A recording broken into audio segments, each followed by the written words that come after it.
নির্বাচিত নগরী। চট্টগ্রাম 28 দানা শিশুর মনোনীত প্রার্থী আলহাজ এরশাদুল্লাহর সমর্থনে উগ্র মতবিনিময় সভা অনুষ্ঠিত হয়।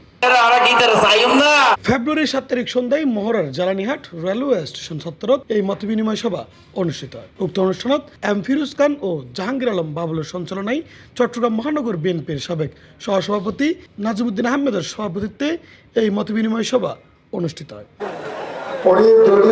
উক্ত অনুষ্ঠানত প্রধান অতিথি হিসেবে বক্তব্য রাখে চট্টগ্রাম 28 ধানা শিশুর মনোনীত প্রার্থী এরশাদুল্লাহ। আগামী গণতন্ত্রকে শক্তিশালী করার জন্য, উন্নয়নের গতিকে বেগবান করার জন্য, পরিবর্তনের যে নতুন হাওয়া 5 আগস্টের পর লেগেছে তাকে আরো শক্তিশালী করার জন্য আগামী নির্বাচন অত্যন্ত গুরুত্বপূর্ণ।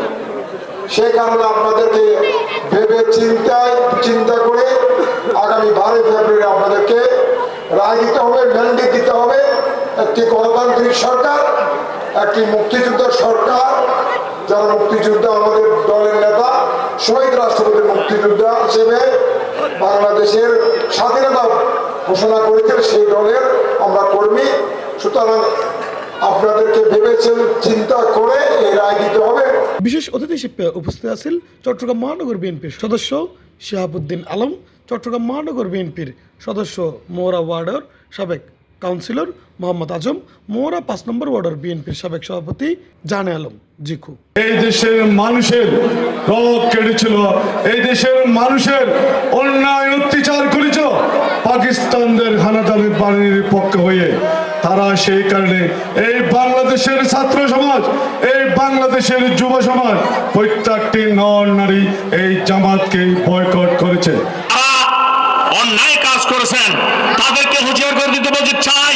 আমরা সারা চট্টগ্রাম 8 আসনে বোয়ালখালীর 10টি ইউনিয়ন, এই পারের 5টি সিটি কর্পোরেশনের ওয়ার্ড।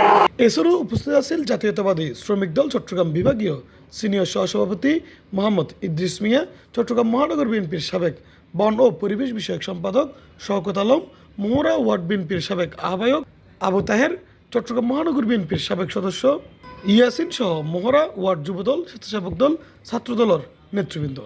বলো জামাতে ইসলাম নবেন, হানে ইসলাম ন ইয়ে নলুদে ইটার আল্লাহ সঙ্গী আছিল এতদিন, সঙ্গীর বাইরে গিয়ে সবচেয়ে বড় 3টি আসন পেয়েছে। সুতরাং এগুলো নিয়ে বিভ্রান্ত হওয়ার কিছু নাই। C+ চট্টগ্রাম।